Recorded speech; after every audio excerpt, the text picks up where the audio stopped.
வணக்கம். நான் விஜயதர்மன், ஈரோட்டிலிருந்து. ஜியோஜி ஹீலிங் அப்படிங்கிற அந்த கம்யூனிட்டியை பற்றி யூடியூப்பில் தான் பார்த்தேன். அப்புறம் அவங்கள கூப்பிட்டு பேசினேன், இது எந்த மாதிரியான ஹீலிங் அப்படின்னு சொல்லிட்டு, இது எந்த மாதிரியான விஷயங்களுக்கெல்லாம் இது நமக்கு பயன்படும் அப்படின்னு சொல்லி கேட்டேன். அவங்க பர்சனல் க்ரோத்துக்கும் சரி, உங்கள் ஹெல்த்துக்கும் சரி, ஹாப்பினஸுக்கும் சரி, வெல்னஸுக்கும் சரி, அது மட்டும் இல்லை, நீங்கள் இன்னொருத்தரை கூட கேர் எடுக்கலாம், நல்லா பண்ணலாம் அப்படிங்கிற மாதிரி சொல்லியிருந்தாங்க. ஒரு 12 நாள் பேசிக் கோர்ஸும், ஒரு 6 நாள் அட்வான்ஸ் கோர்ஸும், ஒரு 2 டேஸ் லைவ்ல ஒரு அட்வான்ஸ் கோர்ஸும் பண்ணலான்னு சொல்லி சொன்னாங்க. இது எனக்கு பிடிச்சிருந்ததே வந்தேன். பட் என்ன அப்படின்னா, செல்ஃபை பற்றி நீங்கள் தெரிஞ்சுக்கணும் அப்படின்னா நிறைய இருக்குது, நிறைய பேர் நிறைய விதமாக பேசியிருக்காங்க. ஆனால் இதில் என்ன அப்படின்னா, உங்கள் செல்ஃபை வேற யாரும் உங்களுக்கு சொல்லி தெரிய வேண்டியதே இருக்காது. நீங்களே செல்ஃபாக உங்களை அனலைஸ் பண்ணிக்க முடியும். இது ஒரு வாழ்வியல் கல்வி. இந்த வாழ்வியல் கல்வி இது உங்களுக்கு நிறைய விஷயங்களை நீங்களே அண்டர்ஸ்டாண்ட் பண்ணி நீங்களே உருவாக்கிக்க முடியும். அப்படிப்பட்ட ஒரு கல்வி, அருமையான கல்வி. இந்த கல்வி எல்லாருக்கும் சென்றடையணுங்கிறது ரொம்ப அவசியமான ஒரு காலகட்டம் இது. ஏன் அப்படி சொல்கிறேன் அப்படின்னா, எல்லாருமே இப்போ ரொம்ப ஸ்ட்ரெஸ்ஸாகவும் ஒரு போராட்டமாகவே தான் வாழ்ந்துட்டு இருக்கிறாங்க. அவங்களுக்கு இந்த வகுப்பு தன்னை திரும்பி பார்க்கறதுக்கு ஒரு அற்புதமான ஒரு வாய்ப்பாக இருக்கும். அதனால் இந்த வகுப்பின் மூலமாக கொஞ்சம் நல்லாவே பெனிஃபிட்ஸ் அடைஞ்சிருக்கேன். அதனால தான் லைவ் கிளாஸ் பண்ணேன். அவங்க கொடுக்குற இந்த லைவ் கிளாஸ் ரொம்ப ரொம்ப மனதுக்கு ரம்மியமாக, உங்கள் வாழ்க்கையில் இந்த மாதிரி இடமெல்லாம் நீங்கள் பார்த்துருக்க மாட்டீங்க. தமிழ்நாட்டிலே இருந்தால் கூட இந்த மாதிரி இடத்துக்குலாம் வரதுக்கு வாய்ப்பு இல்லை. ஏன்னா அது ஒரு கேரளா பார்டரில் ஒரு அருமையான ஒரு இடத்துல கூட்டிகிட்டு ஒரு 2 டேஸ் நல்ல ஒரு ஃபுட்டோட, அருமையாக பீஸ்ஃபுல்லான ஒரு ரூமு, நல்ல ஒரு ஃப்ரெண்ட்ஷிப் கம்யூனிட்டியோட பிரமாதமாக ஒரு கிளாஸை கண்டக்ட் பண்ணாங்க. சப்ஜெக்டும் சரி, நம்ம இங்கே தங்கின விஷயமும் சரி, ரொம்ப பிரமாதமாக இருக்குது. இந்த அட்வான்ஸ் கோர்ஸுங்கிறது பேசிக் முடித்து வந்தால் மட்டும்தான் இந்த அட்வான்ஸ் கோர்ஸ் கிடைக்கும். இந்த அட்வான்ஸ் கோர்ஸ்க்கு அப்புறம் உங்கள் லைஃப்பில் ஒரு மிகப்பெரிய டிரான்ஸ்ஃபர்மேஷன் ஆகும். ஏன்னா நான் பேசிக்லேயே அதை உணர்ந்தேன். அப்போ அட்வான்ஸ் செஞ்சுருக்கிறேன். அடுத்து ஃபீட்பேக் இன்னும் நிறைய சொல்லணும்னு ஆசைப்பட்றேன். அது ஃப்யூச்சரில் சொல்கிறேன். தேங்க்யூ.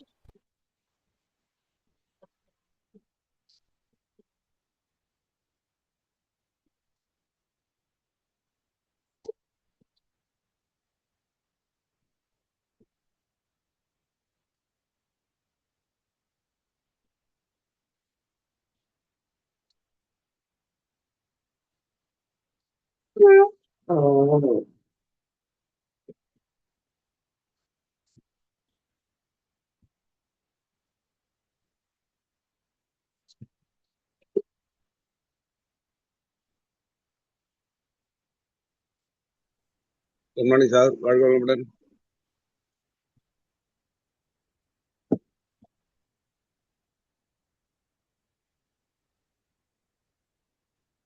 சார் ரெக்கார்ட் கேட்கல சார்.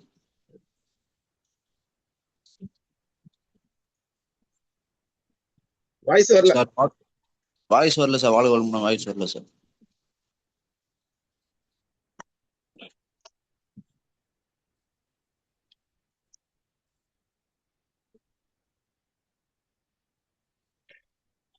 இப்ப கிளியரா இருக்கா? Okay okay okay.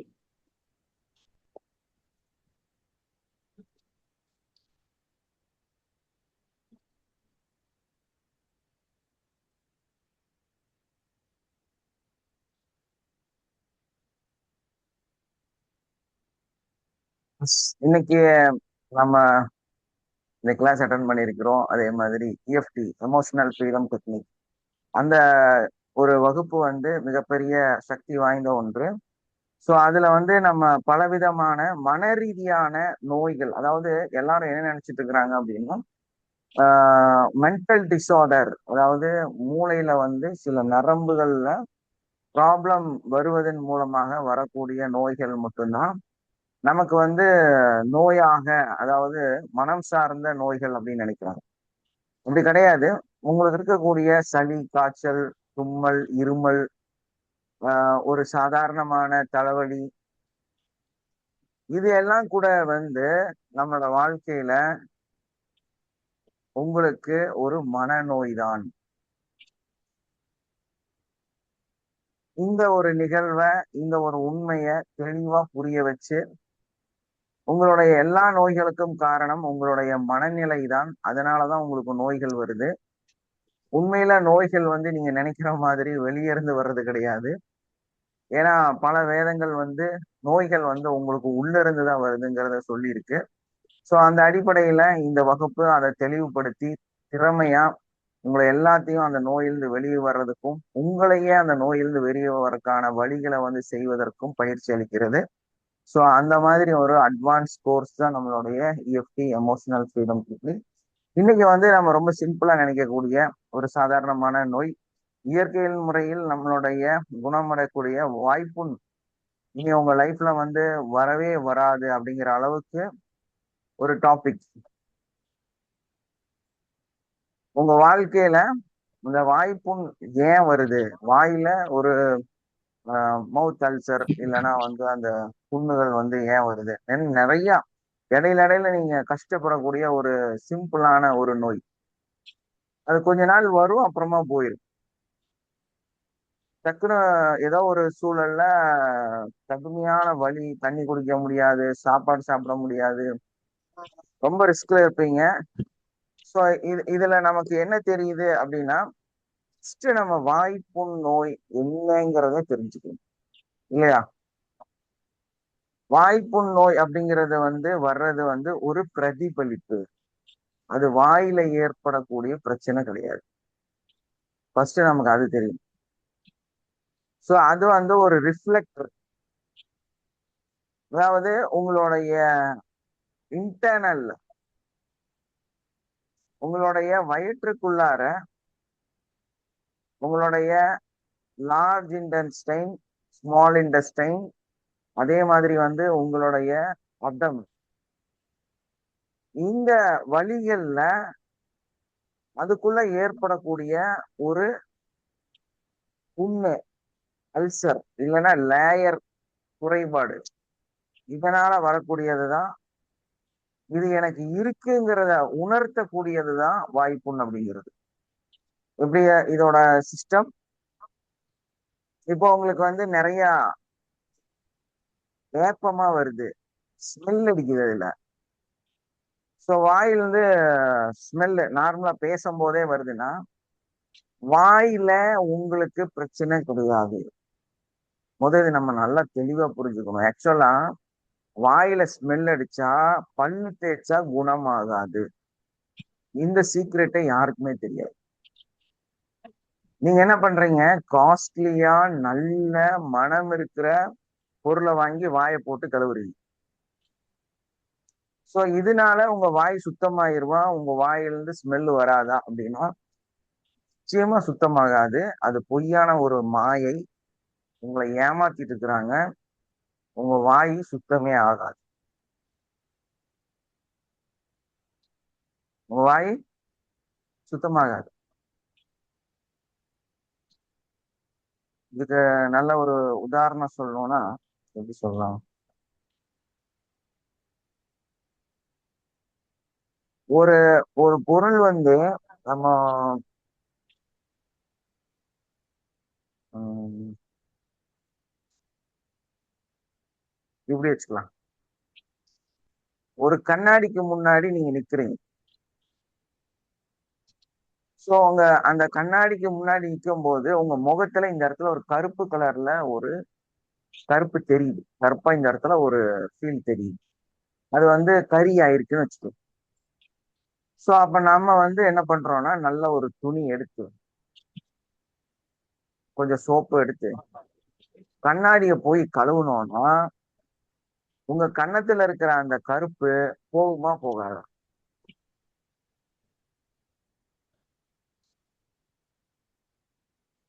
கரெக்டா தப்பா? போகாது சார், போகாது. போகாதானே? ஆமா. அது மாதிரிதான்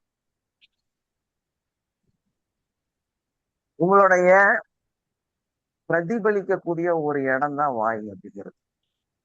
ஸோ உண்மையிலேயே ஏன் வாயில ஸ்மெல் வருதுங்கிறத நம்ம தெரிஞ்சுக்கணும். வாயில ஸ்மெல் வர்றதுக்கும் அதிகமா ஏப்பம் வர்றதுக்கும் காரணம் உங்களுடைய குடல்ல ஒரு உணவு, ஒரு பொருள் உங்களோட ஒரு சின்ன ஊண்டு மாதிரி ஒரு எப்படி சொல்லணும்னா, இப்போ ஒரு ஒரு குழாயில அப்படி இப்படி இப்படி போயிட்டு இருக்கு உங்க ஃபுட்டு. போற இடத்துல அந்த குழாயில வந்து இப்படி இப்படி வட்டமா இருக்குமா? ஹாஃப் சர்க்கிள்ல இந்த இடத்துல ஒரு புண்ணு வந்துருக்கு. அந்த புண்ணு என்னன்னா, அது வந்து ஒரு குட்டி ஹாஃப் சர்க்கிளா இன்னும் கீழே சின்னதா ஓட்டை விழுந்திருக்கு. ஸோ அந்த ஓட்டைக்குள்ளார உங்களுடைய ஒரு உணவு பகுதி சிக்கிக்குச்சு. ஸோ அது அதுக்குள்ள போய் ஒட்டிக்கிட்டு அது என்னாச்சுன்னா 3 நாள், 2 நாள், 5 நாள், 10 நாள், 20 நாள், 30 நாள், 40 நாள்னு ஆகும்போது நார்மலா ஒரு உணவு, ஒரு கறி துண்டு, ஏதோ ஒரு இது ரொம்ப நாள் ஆனா என்ன ஆகும்? ஃபங்கஸ் ஆகும் இல்லையா? அதுக்கப்புறமா என்ன ஆகும்? கெடும், அழுகும். ஸோ இந்த மாதிரி உங்க உடம்புல ஒரு பகுதியில ஒரு உணவு பகுதி உங்களோட அந்த புண்ணுல ஒட்டிட்டு இருக்குது. ஸோ அது காரணமா தான் ஸ்மெல் வர ஆரம்பிக்குது. புரியுதா? நான் சொல்றது வெங்காயம் சாப்பிட்டு உடனே அடிக்கிற ஸ்மெல் இல்லை. நீங்க எல்லாம் பல்லு தேய்க்காம தொடர்ந்து வாயில ஸ்மெல் வருதுன்னு சொல்றவங்களுக்கான பதில். புரியுதா? நீங்க ஒரு 2 3 நாள் பல்லு தேய்க்கலைன்னா ஸ்மெல் வரும். ஏன்னா வந்து அது எச்சிலோட மனம். அது வந்து உங்களுக்கு பாதிப்பு கிடையாது. சாதாரணமா உங்க வாயிலிருந்து ஒரு ஸ்மெல் வரும். இது எப்படி நம்ம ஈஸியா பார்க்க முடியும்னா,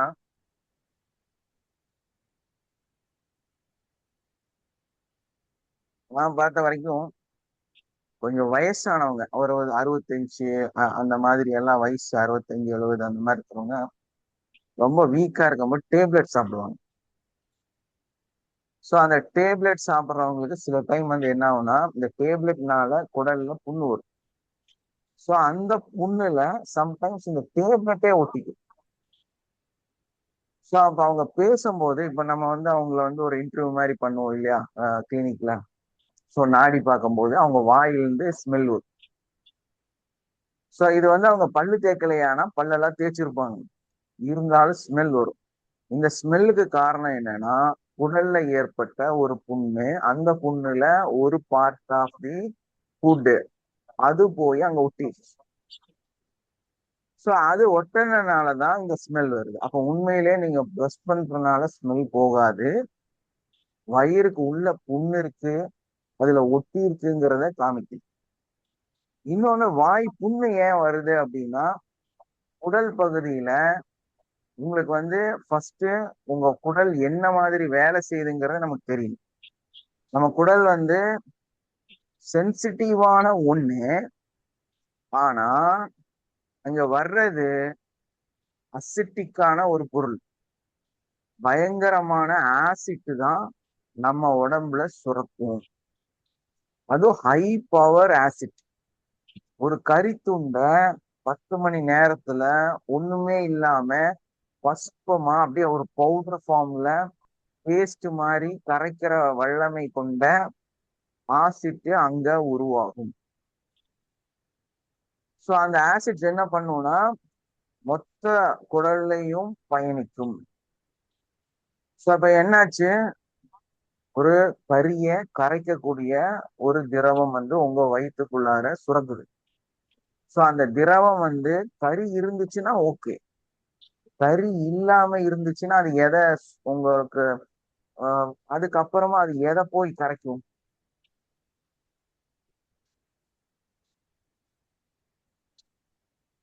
உங்களோட குடலை கரைக்கும்.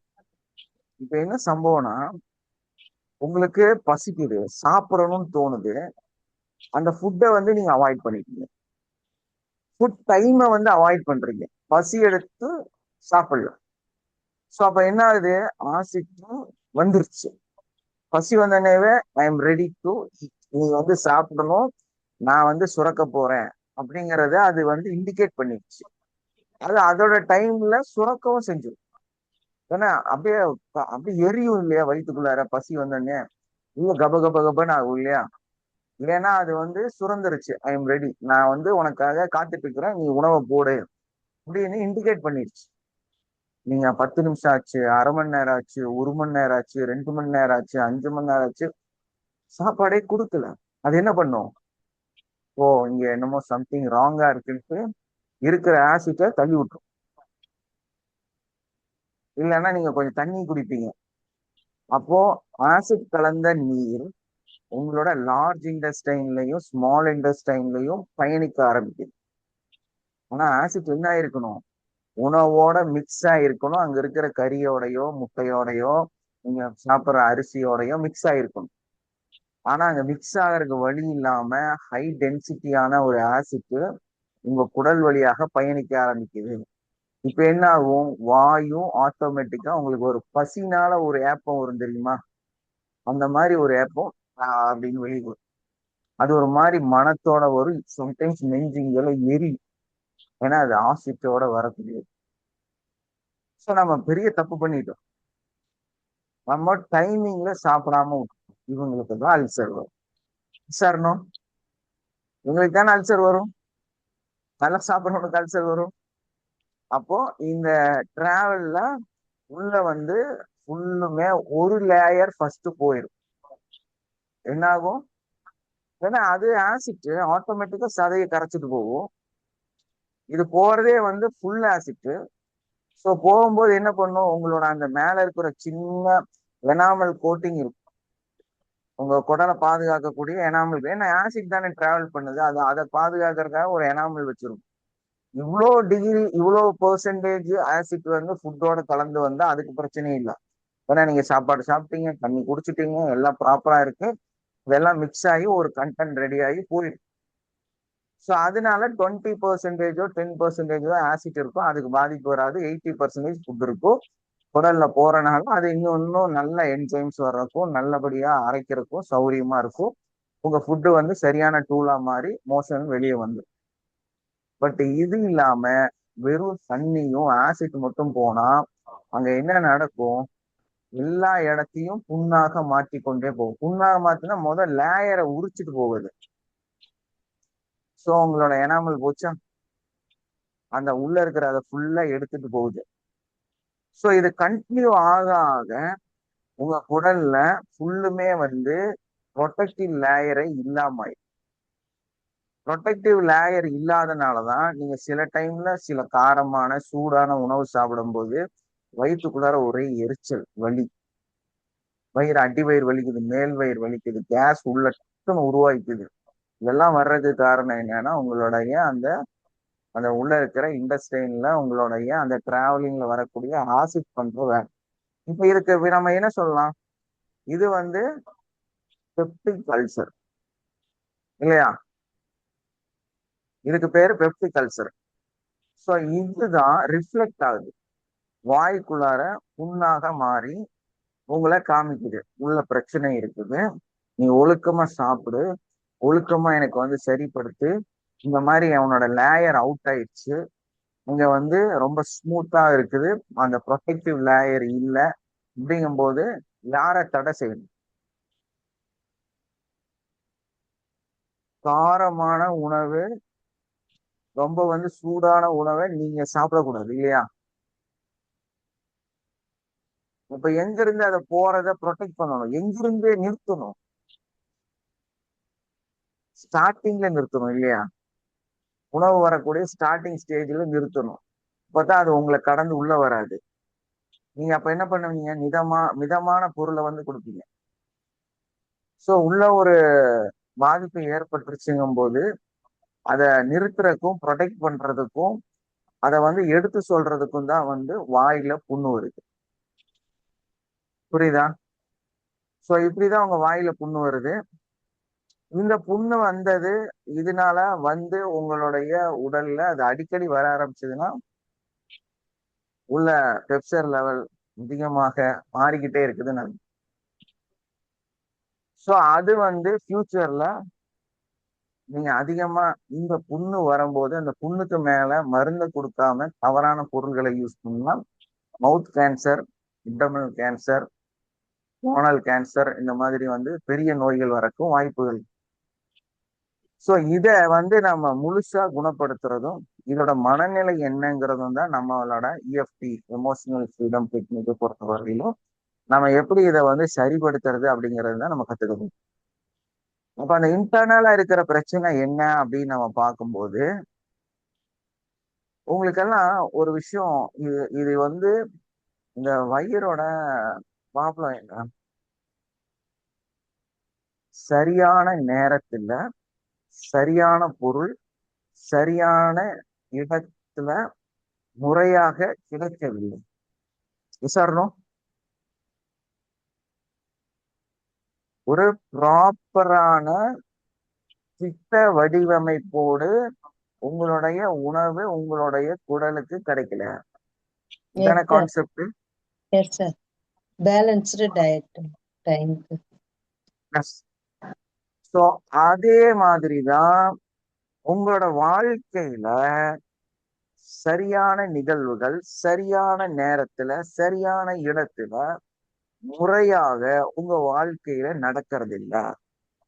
ஸோ அதனால உங்களுக்கு பயங்கரமான அச்சம், பயம் இல்லையா, அதுல நான் கோபம், இதெல்லாம் உங்களுக்கு உள்ள வந்து உருவாகுது.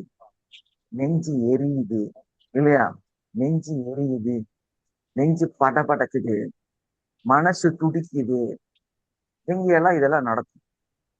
ஃபர்ஸ்ட் எக்ஸாம்பிள் என்னன்னா, உங்களோட குழந்தை சரியா படிக்கல, மார்க் எடுக்கல, ஆனா நீங்க ரொம்ப கஷ்டப்பட்டு நல்லா டியூஷன் வச்சு நல்ல ஸ்கூல்ல சேர்த்து நல்லபடியா வந்து படிக்க வைக்கிறீங்க. ஆனா உங்க பையனோ பொண்ணோ படிக்கிறதே கிடையாது, மார்க்கே எடுக்கிறது இல்லை, லட்சங்கள் நீங்க செலவு பண்றீங்க. உங்க மனநிலை என்னவா இருக்கும்? உள்ளார புழுங்குவீங்க இல்லையா, உள்ளார பயங்கரமா தெளிப்பீங்க. ஏன்னா நீங்க உட்கார்ந்து படிக்க முடியும், உங்க உங்க குழந்தைதான் படிச்சு ஆகணும். ஆனா அது செய்யாது, ஏன்னா அவனுக்கு வயசும் ஆயிடுச்சு. அவனை அடிக்கவும் முடியாது, திருத்தவும் முடியாது, மிரட்டவும் முடியாது. ஆனா அவன் அப்படிதான் இருக்கிறான். இப்போ அந்த தாய் தகப்பனுக்கு அடிக்கடி வாய்ப்புண்ணும். காரணம், தன்னுடைய மகன் இல்ல மகள் சரியாக அந்த வேலையை செய்யறது இல்லை. சோ அதனால இவங்களுக்கு மன வலி, சங்கடம் அந்த உள்ள இருந்து அப்படியே இதாகுது. சோ ஒரு சில மரணத்துக்கு பின்னால், அதாவது யாராவது குடும்பத்துல இருக்கிறவங்க இறந்து போயிடுவாங்க, இல்லைன்னா ஏதாவது ஒரு இன்சிடென்ட்ல நீங்க எதையாவது இழந்துருவீங்க. சில விஷயங்களை பேசினாலே வாமிட்டிங் சென்சேஷன் வரும். அப்படியே அவங்களுக்கு அப்படியே ஒரு தலை சுத்து மாதிரி வந்துடும், மயங்கிடுவாங்க. சோ இதெல்லாம் வந்து அந்த கட்ஸ்ல ஏற்படக்கூடிய பிரச்சனை. சோ இது எல்லாமே நம்ம ஒரு கோவம் வந்து சண்டை போடுற மாதிரி, யாரோ உங்களை அடிக்கிற மாதிரி அப்படியெல்லாம் வரும்போது உங்க வயிறுக்குள்ளதான் பதட்டம் வரும் இல்லையா, வயிறு பெரட்டுச்சு, வயிறு அப்படியே எனக்கு திருப்பி போட்டுச்சு, வயிறுக்குள்ளார எனக்கு ஒரு மாதிரி ஆச்சு, இதெல்லாம் நீங்க ஃபீல் ஆகுறீங்கல்ல. சோ உங்க நடைமுறை வாழ்க்கையில இருக்கக்கூடிய ஸ்ட்ரெஸ், ஆன்சைட்டி, அதே மாதிரி உங்க பொண்ணுக்கு கல்யாணம் பண்ணி வச்சாங்க, வயசு ஆயிட்டே இருக்கு, மனம் சரியா ஆகல, கோல்டு பத்தல, இப்பவும் உங்களுக்கு என்ன பயம், பதட்டம், அது எங்க வரும்? வயிற்றுக்குள்ளதான் வரும் இல்லையா. ஸோ உங்களோட எமோஷனல் எல்லாமே வயிறுல தான் ரிஃப்ளெக்ட் ஆகும். ஸோ மேபி வந்து உங்க பொண்ணு கல்யாணம் பண்ணி அங்க போய் ஒரு சரியான வாழ்க்கை அமையல, அப்போ உங்களுக்கு எங்க பிரச்சனை வரும்? உங்க மனசுல அந்த துக்கம் நெஞ்ச அடைக்குது, அப்படியே ஆஹ் நெஞ்செல்லாம் பூ பிடிச்சி எரியுது, அந்த மகாபாவி இப்படியெல்லாம் செய்யறான், ஃபீல் ஆகுறீங்களா? இதெல்லாம் அப்படிதானே பேசுறீங்க ஜென்ரலா. உங்களுக்கு ஒரு இஷ்டம், பிரச்சனை, மனவலி, சங்கடங்கள், துக்கம், ஃபீலிங்ஸ் எல்லாம் இருந்தா நீங்க எதை பத்தி எல்லாம் பேசிக்கிறீங்க ஜென்ரலா? ஜென்ரலா என்னெல்லாம் சொல்லுங்க, ஒரு ஒரு சிலர்லாம் கொஞ்சம் சொல்லுங்களேன், சில வார்த்தைகளை சொல்லுங்களேன், என்னெல்லாம் ஃபீல் ஆவீங்கன்னு சொல்லுங்களேன். சார் சொல்ல என்ன ஃபீல் ஆவீங்கன்னு மைக் ஆன் பண்ணி சொல்லுங்க. சார் சொல்ல முடியாது சார், சில டைம்ல கஷ்டமா இருக்கும், இல்ல வார்த்தவே வராது, இந்த ஓவர் திங்கிங் ஆயிடும், டிப்ரெஷன்ல போயிடும், அந்த மாதிரி ஆகும். இல்ல வயிற்றுக்குள்ள என்ன ஆகுதுன்னு நினைப்பீங்க, என்ன சார் சொல்லுவீங்க? ஒரு மாதிரி வயிறு வலிக்கிற மாதிரி இருக்கும், பெரட்டும் ஒரு மாதிரி. ஆஹ் நீங்க சொல்ற மாதிரி தண்ணி குடிக்கணும் போல இருக்கும், ஆனா குடிச்சா ஒரு மாதிரி இருக்கும். சாப்பிடணும் போல இருக்கும், சாப்பிட்டா ஒரு மாதிரி ஆயிடும். அந்த மாதிரி எல்லாம் ஆகும் சார். வயிறு மந்தமா இருக்கும் இல்லையா? சார் ஆமா சார். சாப்பாடு இறங்காதுங்க சார். வயிறு சாப்பாடு பத்திக்கிட்டு இறங்க- ஏறி. எஸ்மா. சாப்பாடு இறங்காதுங்க சார். ஆஹ் அப்புறம் என்ன ஆகுமோன்னு சொல்லிட்டு ஒரு பதட்டம் இருந்துகிட்டே இருக்கும். என்ன நம்ம கையில இல்லையே இது என்னன்னு சொல்லிட்டு என்ன ஆகுமோ அப்படின்ட்டு எதிர்காலத்து ஒரு பயம் வரும். சாப்பாடு இறங்காது, தூக்கம் வராது, யார்கிட்ட வெளியும் சொல்ல முடியாது. அப்படியே உள்ளுக்குள்ளவே அது சர்க்குலேட் ஆயினே இருக்கும் சார். ஆனா நம்ம வெளியே சொல்லும் போது அந்த வார்த்தைகள் என்னவா சொல்றோம்? நெஞ்சு பகுதி, வயிறு கண்டிப்பாங்க பகுதி, சார். அதை பேஸ் பண்ணி தானே அந்த வார்த்தைகளை யூஸ் பண்றோம். ஆமாங்க சார். அடி வயித்துல இருந்து ஆஹ் வருவோம், அடி வயித்துல இருந்து அழுவோம். ஆஹ் அந்த மாதிரி எல்லாம் பேச்சு நீங்க வார்த்தைங்க யாராவது வந்து திட்டுறதுன்னா என்ன எல்லாமே சொல்லுங்க? சார். நீ பண்ணது யாராவது திட்டுறீங்க வயிறுலாம் இல்லைன்னா எரியுதுடா, வந்து அஹ் வயிறு எரியுதுடா அப்படின்னு. வயிறு வயிறு எரியுதுடா. எரியுதுன்னு சொல்றேன் சார். அஹ் ஆமாங்க சார். இன்னும் கொஞ்சம் ஆழமா திட்டுங்க. அடி வயிறெல்லாம் பத்திக்கிட்டு எரியுது இல்லையா? Yes, sir. வயிறு எரியுதுங்கிறது கோபம் கம்மியா இருக்குன்னு அர்த்தம். கோபம் கொஞ்சம் அதிகமா அடி வயிறெல்லாம் பத்திக்கிட்டு எரியுது இல்லையா? இன்னும் கொஞ்சம் அது எக்ஸ்ட்ரீமுக்கு போகுது. அப்ப சொல்லும் போது நம்ம தொண்டை பகுதியும் பாதிக்குதுங்க சார். நான் சொல்லும் போது தொண்டையிலயும் அந்த ஃபீல் வருது. Yes, so sir. மொத்தத்துல நம்மளோட அந்த எமோஷனல் எல்லாமே வயிறு ரிலேட்டடா ஆக்டிவேட் பண்ணுது. ஸோ நமக்கு தெரிஞ்சோ தெரியாமலோ நம்மளோட இந்த கல்யாண ஃபங்க்ஷன்ல எல்லாம் நம்ம சொல்லியிருப்போம் இல்லையா, அந்த பொண்ணுக்கு அந்த நைட்டு ஃபங்க்ஷன் நடந்துட்டு இருக்கும்போது மறாவது நாள் காலையில தாலி கட்ட போறாங்க. ஸோ அன்னைக்கு நைட்டு அந்த மாப்பிள்ளை அழைப்பு அந்த ஃபங்க்ஷன்லாம் நடந்துட்டு இருக்கும்போது ஆட்டோமேட்டிக்கா வயிறுல ஒன்னா டிசென்ட்ரி ஆயிருக்கும், டேட் ஆயிருக்கும், இல்லைன்னா அடி வயிறுல சூடு பிடிச்ச மாதிரி வலி வந்திருக்கும், வயிறு பெரட்டுற மாதிரியே இருக்கும், வாமிட்டிங் சென்சேஷன் இருக்கும். இந்த மாதிரி ஏதோ ஒண்ணு அந்த பொண்ணுக்கு நடக்கும். ஸோ இது ஏன் நடக்குது அப்படின்னா, இனிமேல் அவங்க அந்த வாழ்க்கையில இல்ல, இனி வந்து நம்ம வேற வீட்டுல போய் வாழ போறோங்கிற அந்த சுச்சுவேஷன் வரனால அந்த வலிகள்னால அது வருது. இப்ப இருக்கிற பொண்ணுங்களுக்கெல்லாம் கேட்டா வர்றதே இல்லை. ஏன் தெரியுமா?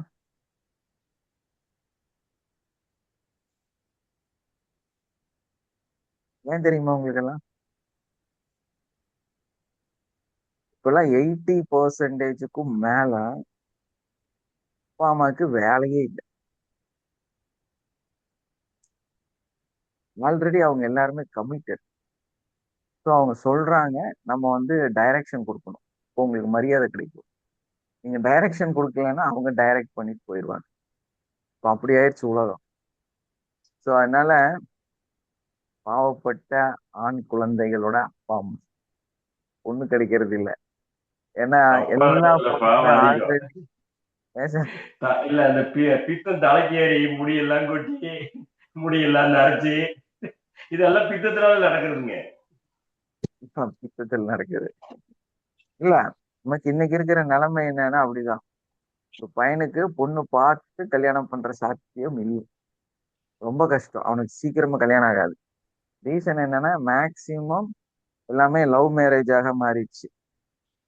ஸோ அவங்க வந்து சொல்லுவாங்க நீங்க கல்யாணம் பண்ணி வச்சிடணும், ரொம்ப ரேர். ஸோ பட் அதே வந்து லவ் கம் அரேஞ்ச் மேரேஜ் இந்த உலகம் அப்படி ஒரு லெவலுக்கு போயிடுச்சு. ஸோ அவங்க என்ன நினைக்கிறாங்கன்னா எல்லாமே தெரிஞ்சுட்டு கல்யாணம் பண்ணணும்னு நினைக்கிறாங்க. ஸோ அதனால வந்து பழகிட்டு தான் கல்யாணம் பண்ணணும்.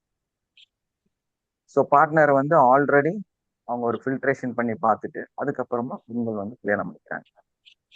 அதனால இந்த கல்ச்சர் அப்படி மாறி இருக்கிறனால மேபி அவங்களுக்கு இனிமேல் வர அடுத்த கல்யாணத்துல எல்லாம் நம்ம இந்த கதையெல்லாம் பேச முடியாது. ஸோ அவங்களுக்கு அந்த பதட்டம் எல்லாம் இருக்காது, சந்தோஷமா தான் இருப்பாங்க. அவங்களுக்கு வயிறுல எல்லாம் பிரச்சனை வர வாய்ப்பு இல்லை. ஏன்னா அவங்க ஆல்ரெடி பழகி இருக்கிறாங்க ரொம்ப டீப். பொதுவா நமக்கு வந்து நம்மளோட குழந்தைகளோட மேரேஜ் வரும்போது நமக்கு அந்த பணம் ரெடி பண்றதுக்கு அதுக்கு இதுக்கெல்லாம் உங்களுக்கு வந்து ப்ராப்ளம் வர்றதுக்கு வாய்ப்பு இருக்கு இல்லையா? ஸோ இது என்ன நடக்குது அப்படின்னா, நம்மளோட உடல் வந்து எதிராக போராடுது. ஸோ இந்த பிரச்சனையில மனநிலையில இருக்கிற பிரச்சனைகளை வந்து சரிப்படுத்துவதற்காக நம்மளோட அட்ரினல் வந்து சுரக்க ஆரம்பிக்குது. ஏன்னா அட்ரினல் சுரந்தாதான் பதட்டம் அதிகமான சூழல் வரும்போது ஆட்டோமேட்டிக்கா அட்ரினல் சுரக்கும். அட்ரினல் சுரந்தாதான் நம்ம உடம்பு வந்து ஆக்டிவா மாறும். ஸோ ஆக்டிவா மாறினாதான் நம்ம உடம்பு வந்து அடுத்த கட்டத்தை நோக்கி பயணிக்க முடியும். ஏன்னா நான் சொன்ன மாதிரி தான், உங்களோட பசி வந்துருச்சு, நீங்க ஸ்கிப் பண்ணிட்டீங்க, வெறும் தண்ணி மூமெண்ட்ல இருக்கு, ஆனா பசி அங்கேயே இருக்கு, ஃபுட்டு கிடைக்கல அப்படிங்கும்போது அட்ரினல் ஆக்டிவேட் ஆயிடும். ஸோ அது உடம்புல இருக்கிற வேற குளுக்கோஸை வேற இடத்துல இருந்து எடுத்து உங்க உடம்புக்கு வந்து கன்வெர்ட் பண்ணி கொடுக்க ஆரம்பிச்சிருது. ஸோ இப்படி வந்து அடிக்கடி அட்ரினல் ஆக்டிவேட் ஆச்சுன்னா நம்ம உடம்பு அதிகமா இந்த கார்டிசால் வந்து சுரக்க ஆரம்பிக்கும். கார்டிசால் ஆக்டிவிட்டிஸ் வர ஆரம்பிச்சதுன்னா நம்ம உடம்புக்கு ரீடைரக்ஷன் பண்ணும்.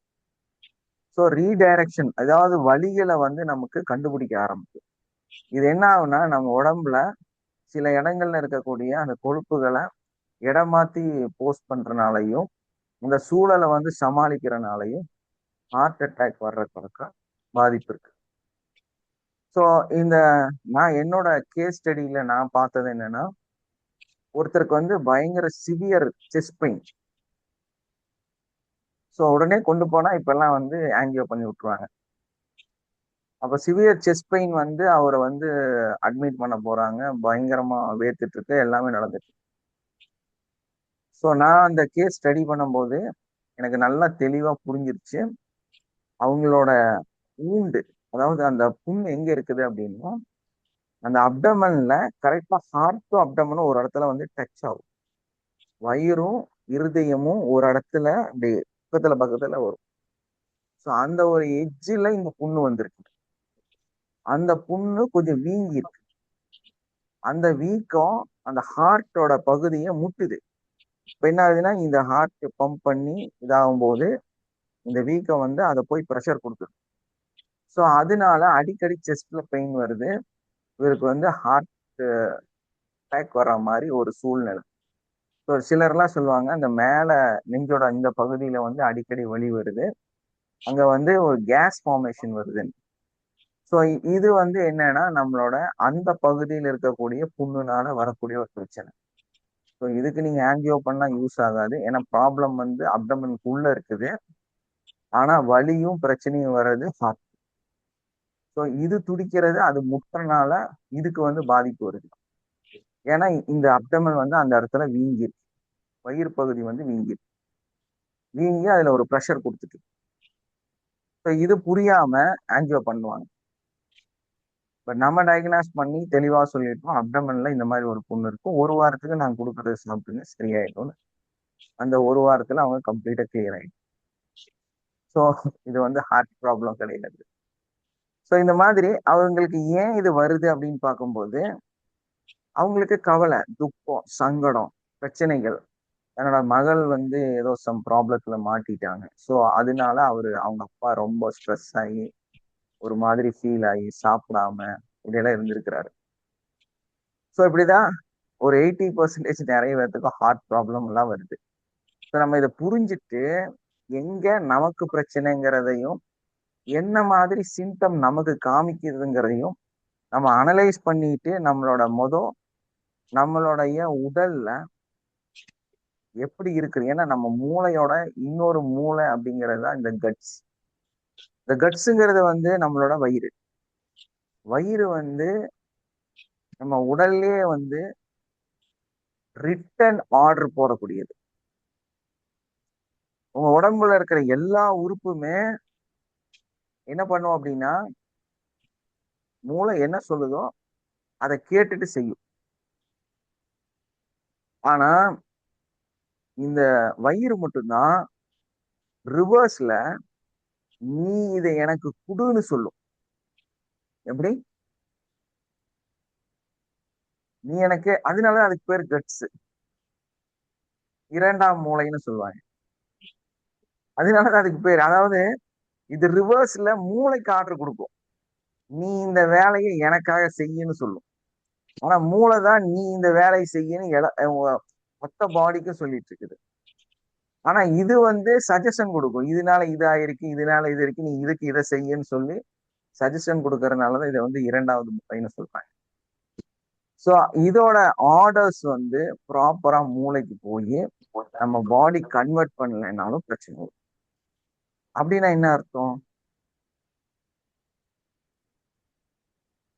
நீங்க ஒரு விஷயத்த ஒருத்தர்கிட்ட சொல்றீங்க, அது வந்து உண்மையிலேயே பெரிய ஒரு பிரச்சனை.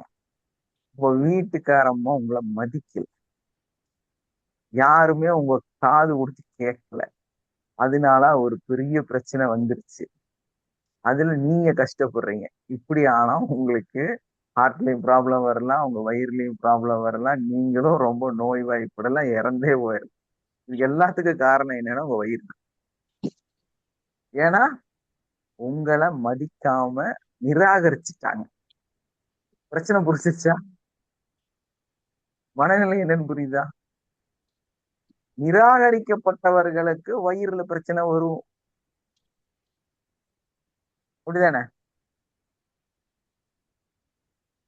இப்போ உங்களுக்கு வந்து ஒரு இன்டர்வியூ நடக்குது, அப்ப அப்படியே உள்ள போயிட்டு இருக்கிறீங்க கியூல, ரிஜெக்ட் ஆயிட்டே இருக்குது.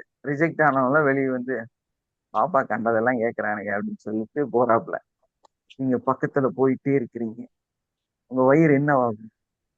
நெஞ்சு படபடக்குமா, வயிறு படபடக்குமா?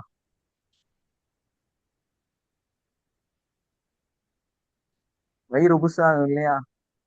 ஒரு மாதிரி கலக்கும் இல்லையா? கலகலகலான்னு ஆகும் இல்லையா? Yes or no? என்ன பயம்? நிராகரிக்கப்பட போறோமா? எச்சில் கூட விழுங்க முடியாத நிலை. எஸ். ஸோ நம்மளோட எமோஷனல் எல்லாம் எங்க வருது அப்படின்னா வயிறுக்குள்ளதான் வரும். ஏன்னா வயிறு தான் மூளைக்கு ஆர்டர் போடுற ஒரு பொருள். ஸோ வயிறை பாதுகாத்தா நம்மளோட எண்ணங்களை பாதுகாத்துக்கிட்டோம், நம்மளோட அந்த கட் ஸ்பீல் எல்லாம் கரெக்டா வச்சுக்கிட்டோம். அதே மாதிரி ஒரு போக்கிரி பையன், பயங்கரமான ரவுடி அப்படின்னா நம்ம என்ன சொல்லுவோம்? ஒரு மோசமான ஆள் அப்படின்னா பயங்கர கட்ஸ் ஃபீலப்பா, எதை வேணாலும் பயங்கரமா செய்யறாரு, அது என்ன கட்ஸ் ஃபீல்? ஸோ நம்மளோட பாடியோட ஸ்ட்ராங்னஸ், மைண்டோட ஸ்ட்ராங்னஸ், இதோட பேக்ல இருக்கிறதே வயிறு. எல்லாரும் என்ன நினைச்சிட்டு இருக்கிறீங்க? நெஞ்சில உரம் இருக்கணும்னு இல்லையா? அப்படிதான் சொல்லியிருக்கிறாங்க.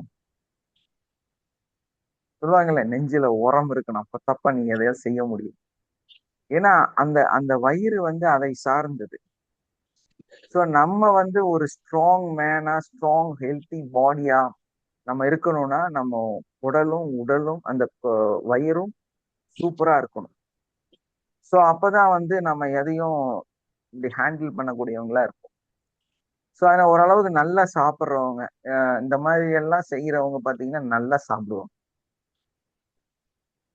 கொஞ்சம் ஒரு மாதிரியா நடக்கிறவங்க எல்லாம் பார்த்தா என்ன பண்றாங்க? நிறைய சாப்பிட்றாங்க. ஸோ அது காரணம் என்னன்னா அவங்களோட எனர்ஜி பூராமே வயிறுல இருந்து தான் எடுத்துட்டு இருக்கிறாங்க அவங்க. ஸோ அவங்களோட அந்த ஸ்ட்ராங்னஸ் எங்க இருக்குது அப்படின்னா வயிறுல தான் இருக்கு. ஸோ அதனாலதான் நிறைய சாப்பிட்றாங்க. ஏன்னா அங்கதானே ஒர்க் அவுட் ஆகுது, அங்கதானே அது வேலை செய்யுது. சாந்தமா அமைதியா எதுவும் இல்லாம அப்படியே கூலா இருக்கிறோம் அப்படின்னா பெருசா பசியே எடுக்காது. அப்படிதானே? உணவெல்லாம் பெருசா நமக்கு தேவையில்லை, அளவா சாப்பிட்டா போதும், அதுவே ரொம்ப திருப்தியா இருக்கும். ஏன்? வாழ்க்கை திருப்தியா இருக்கு, நீங்க அமைதியா இருக்கிறீங்க, டென்ஷனே இல்லை, ரிலாக்ஸா இருக்கிறீங்க. 8 பிரியாணி சாப்பிடுங்க, சிக்கன் மட்டன்லாம் சாப்பிடுங்கன்னா சாப்பிட முடியுமா? நீங்களே கால்குலேட் பண்ணி பாருங்களேன். ஏதோ ஒரு ஒரு ஊர்லயோ ஒரு வீட்லயோ ஏதோ ஒரு மனநிலை நல்ல சந்தோஷமா ரிலாக்ஸா ரொம்ப ஃப்ரீயா இருக்கீங்க, நீங்க நிறைய சாப்பிடுவீங்களான்னு பாருங்க. ரொம்ப மன அமைதியா சந்தோஷமா இருந்தா நம்ம சாப்பிடவே முடியாது. தெரியுமா உங்களுக்கு? ரொம்ப பூரிப்புல இருந்தா ஃபுட்டு வாய்க்குள்ள போகாது. ஏன்? நீங்க நிறைவாக இருக்கிறீர்கள். கல்யாண மாப்பிள்ளை பொண்ணு, கல்யாண நாளோட அப்பா ஃபுட்டு சாப்பிட மாட்டாங்க, தெரியுமா? யாருக்கெல்லாம் தெரியும்? எத்தனை கல்யாண மாப்பிள்ளை என்னோட கல்யாணத்துல, என்னோட அந்த மண்டபத்துல எனக்காக அந்த பரிமாறப்பட்ட உணவை நான் வயிறு நிறைய சாப்பிட்டேன்னு யாராவது இருக்கீங்களா? இல்ல 2 வாய் தான் வச்சேன், அது என்னன்னு புரியல, சாப்பிடவே இல்லை சார் அப்படிங்கிறவங்க எத்தனை பேர் இருக்கீங்க?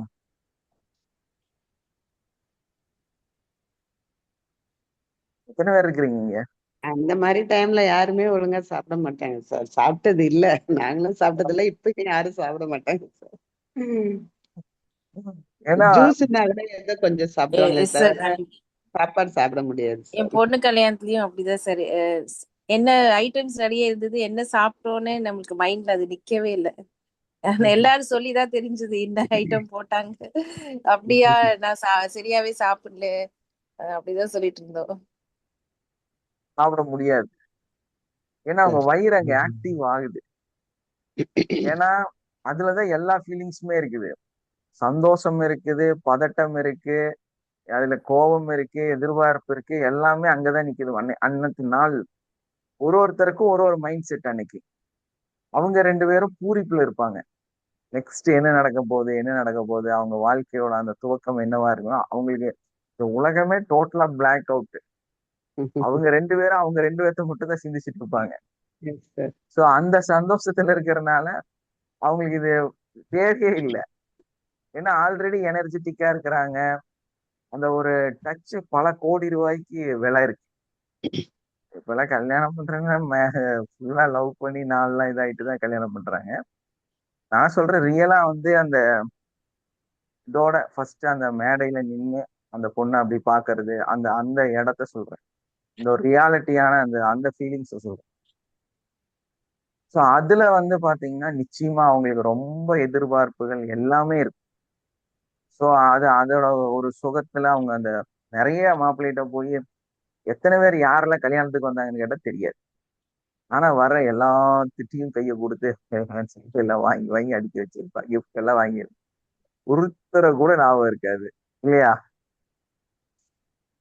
யார் வந்தாங்க போனாங்கன்னு ஒண்ணுமே தெரியாது, பிளாங்கா இருப்பாங்க. ஏன்னா சந்தோஷம் வந்து நெஞ்சு வரைக்கும் வந்துருச்சு. இப்ப கீழே என்ன இருக்கு? வயிற்றுக்குள்ளார ஏதோ சம்திங் நிறையுதோ, நெஞ்சு வரைக்கும் வந்துருச்சு. சந்தோஷம் நெஞ்சு வரைக்கும் வந்துருச்சு. அப்ப சந்தோஷம் எங்க நார்மல்ல இருக்கு? நெஞ்சுக்கு கீழே இருக்கு இல்லையா? வயிறுல இருக்கு. ஃபுல்ஃபில்மெண்ட் ரியாலிட்டி வந்து எங்க இருக்குன்னா வயிறுல இருக்கு. ஸோ அதோட அமைதி சாந்தம் வந்து நம்மளோட உடலோட சாந்தமும் அமைதியும், மனதோட சாந்தமும் அமைதியும். ஸோ உணவு பழக்கத்தை சரி பண்ணுங்க, உணவு பழக்கத்தை சரி பண்ணுங்க, ப்ராப்பர் டைம்ல ஃபுட்டு சாப்பிடுங்க. இதெல்லாம் ஏன் சொல்றாங்க அப்படின்னா, உங்களோட உடலும் மனமும் ஆரோக்கியமாக இருக்கணும்னா, உங்க உடலை நீங்க ஆரோக்கியமா பார்த்துக்கிட்டீங்க, உங்க மனசை வந்து ரொம்ப ஆரோக்கியமா இருக்கும். உங்க மனசை ஆரோக்கியமா வச்சுக்கிட்டா உங்க உடல் வந்து ஆரோக்கியமா இருக்கும். இது 2 தான் அங்க பேலன்ஸ் ஆகுது. புரியுதா? ஸோ நம்ம இந்த over thoughts, over thinking, unwanted over thinking இல்லையா? எல்லாம் தான் உங்க வாழ்க்கையை கேள்விக்குறியாக மாற்றிக்கிறது. அதுக்கு காரணம் என்னன்னா எல்லாமே உங்க உடல்ல தான் பாதிப்பை ஏற்படும். ஸோ நம்ம எதை முக்கியமா பாதுகாக்கணும்?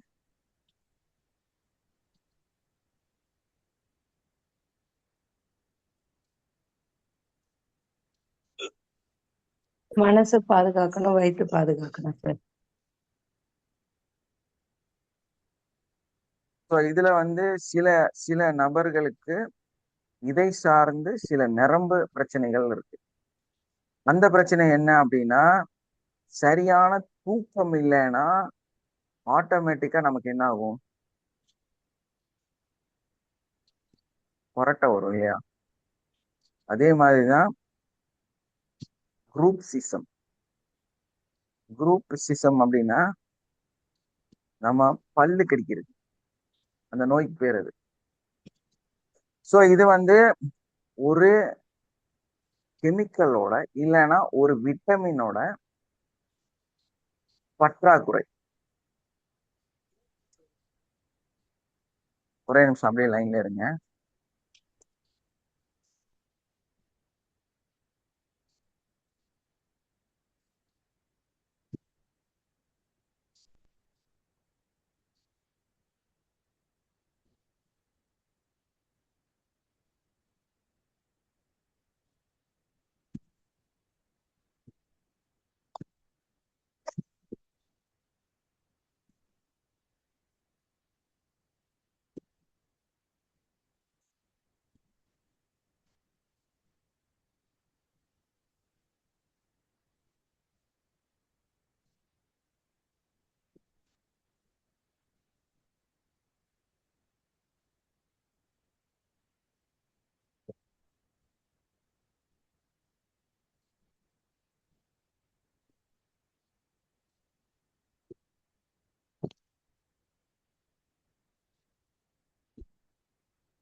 ஒரு முக்கியமான ஒரு ஃபோன் அதனால அட்டன் பண்ண ஒரு 2 செகண்ட்ஸ் தான். சரி, அப்புறம் நமக்கு இந்த பல்லு கடிக்கிறது அந்த மாதிரி வர்றது வந்து இந்த வயிறுல ஏற்படக்கூடிய சில பிரச்சனைகள்னாலையும் அந்த விட்டமின்ஸ் வந்து நம்ம உடம்புல சரியான அளவு கிடைக்காதனாலையும் வரக்கூடிய ஒரு பிரச்சனை. ஸோ அதனாலையும் நமக்கு வந்து அதிகமா புண்ணு வர்றதுக்கு வாய்ப்பு இருக்கு. ஏன்னா கான்செப்ட் என்ன, நம்ம வாயில ஏன் புண் வருது அப்படிங்கிறது தான். ஸோ இந்த வாயில புண்ணு வர்றது ஒண்ணு வந்து குடல்ல ஏற்படக்கூடிய அந்த பிரச்சனைனால வாயில இந்த ப்ராப்ளம் வருது. ஸோ அதே மாதிரி தான் இன்னொரு சிஸ்டம் பார்க்கும்போது நம்ம சதை இந்த இடத்த வந்து இப்படி கடிச்சிருவோம் இல்லையா, சைட்ல கடிச்சிருவோம், நாக்கு கடிச்சிருவோம்.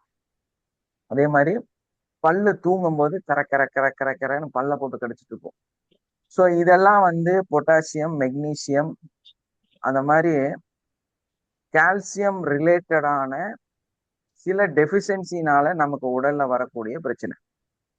ஸோ இந்த டெஃபிஷியன்சி எப்படி வருது அப்படின்னு பார்க்கும்போது, கால்சியம் நம்ம உடம்புல எப்போ வளரும், உங்க எலும்பு எப்போ வளர ஆரம்பிக்கும், ஒரு வயசு சொல்லுங்களேன்.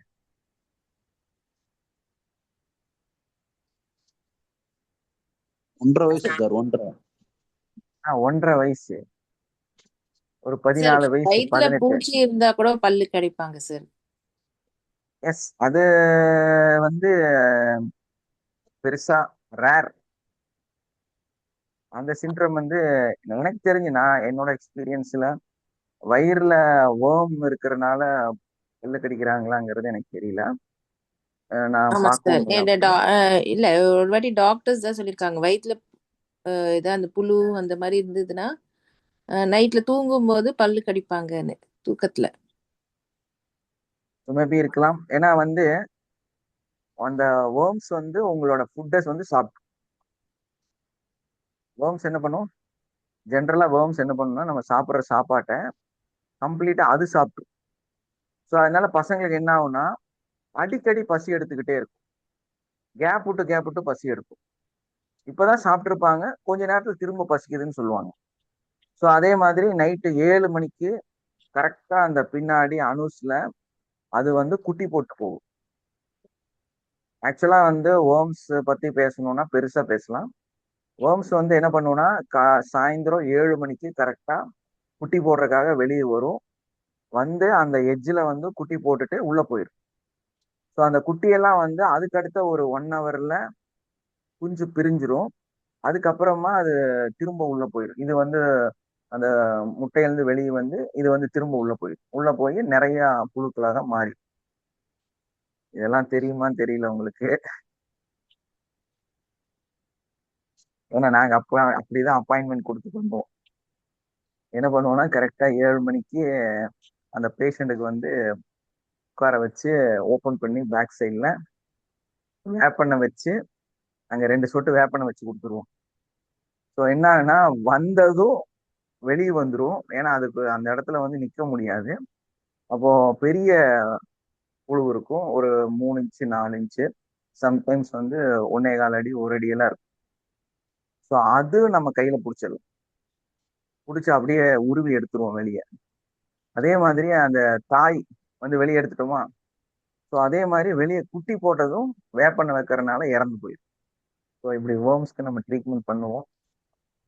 யாரெல்லாம் பண்ணிருக்கீங்கன்னு தெரியல, இது ஒரு ஐடியா வேணா உங்க குழந்தைகளுக்கெல்லாம் பண்ணிக்கங்க. சாயந்தரம் 7 மணிக்கு தான் வைக்கும், புரியுதா? அதுக்கு முன்னாடி எப்ப வச்சாலும் யூஸ் இல்லை. நீங்களாம் வேர்ம்ஸ்க்கு மேல இருந்து மருந்து கொடுப்பீங்க இல்லையா? ஆமா சார், வேப்ப இலைய வந்து அரைச்சிட்டு அதுல மிளகு பூண்டெல்லாம் அரிச்சு ஒரு சின்ன சின்ன பால்ஸ் மாதிரி பண்ணி டேப்லெட் மாதிரி கொடுப்போம் பசங்களுக்கு. பாரம்பரிய இது வைத்தியர். ஃபர்ஸ்ட் டைம் நாங்க இப்ப கேள்விப்பட்டோம். 200 வருஷம் எக்ஸ்பீரியன்ஸ்மா நம்மளோட வைத்தியத்தில். அதான் சார். எங்க தாத்தாவோட தாத்தா காலத்துல வந்து நாங்க வந்து சொந்தமா கிளினிக் வைக்கிற அளவுக்கு, ஹாஸ்பிட்டல் வைக்கிற அளவுக்கு எக்ஸ்பீரியன்ஸ் ஸோ இருந்துச்சு அதெல்லாம். ஸோ அதெல்லாம் வந்து அந்த நம்ம சிகிச்சை முறையில இதெல்லாம் இருக்கும். எடுத்திருக்கிறேன், நானே எடுத்திருக்கேன். நானே வந்து 4 இன்ச்சு 8 இன்ச்சு குழுவெல்லாம் எடுத்திருக்கிறேன். இல்ல கையிலேயே எடுத்துருவோம். கையில வந்து கிளவுஸ் போட்டு ஸ்பாஞ்சு வச்சு உருவி எடுத்துருவோம். அதுக்கப்புறம் அவங்க லைஃப் டைம் அந்த பிரச்சனை வராது. ஸோ ஓகே, அது நம்ம இந்த கதைக்குள்ள வரலாம். இந்த சாரி வேர்ம்ஸ் இல்ல, டக்குன்னு ரூட் மாறி போயிட்டேன். பல்லு கடிக்கிறது வந்து இதெல்லாம் ஏன் வருது அப்படின்னு பார்க்கும்போது, எலும்போட வளர்ச்சி, எலும்பு வந்து நம்ம உடல்ல எப்ப பெருசாக ஆரம்பிக்குது அப்படின்னா, ஒரு 18 வயசு வரைக்கும் வளருவோம் இல்லையா? இந்த 18 வயசுக்குள்ளாரதான் பல்லு கடிக்கும்.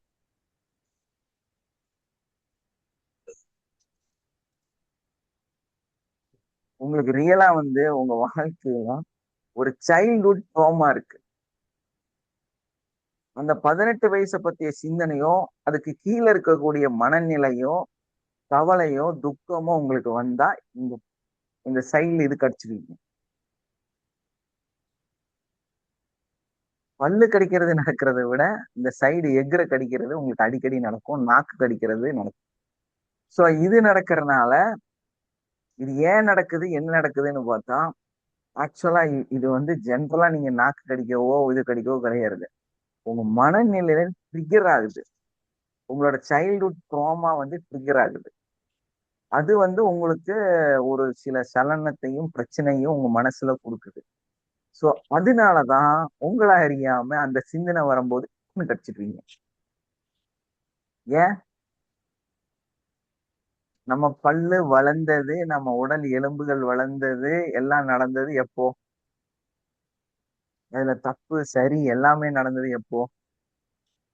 சைல்ட்ஹுட்ல. ஸோ அந்த காலம், அந்த இடம், அந்த பிரச்சனை, அந்த நிகழ்வு நமக்கு மைண்ட்ல வரும்போது இது நடக்கும். புரிஞ்சிருச்சா?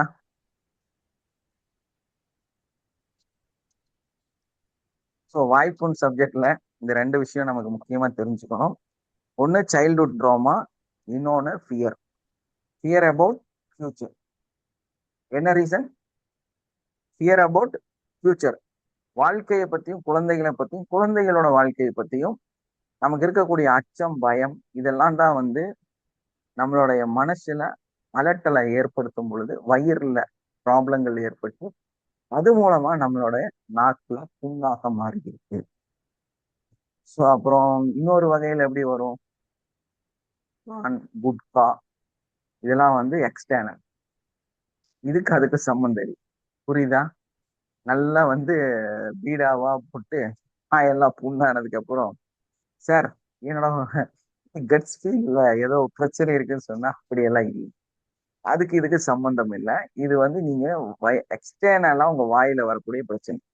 வெளியே இருந்து தேவையில்லாத உணவுகளை உங்க வாயில போட்டு அதுல இருக்கிற சுண்ணாம்பு அமிலம் வந்து உங்களோட புண்ணை வந்து ஏற்படுத்துது இல்லையா? உங்க உடம்புல வந்து ஹைட்ரோகுளோரிக் ஆசிட் அதுதான் வந்து உருவாகுது. அதனாலதான் அந்த புண்கள் வருது. முத்தமிழ்ல வரக்கூடிய விஷயம்.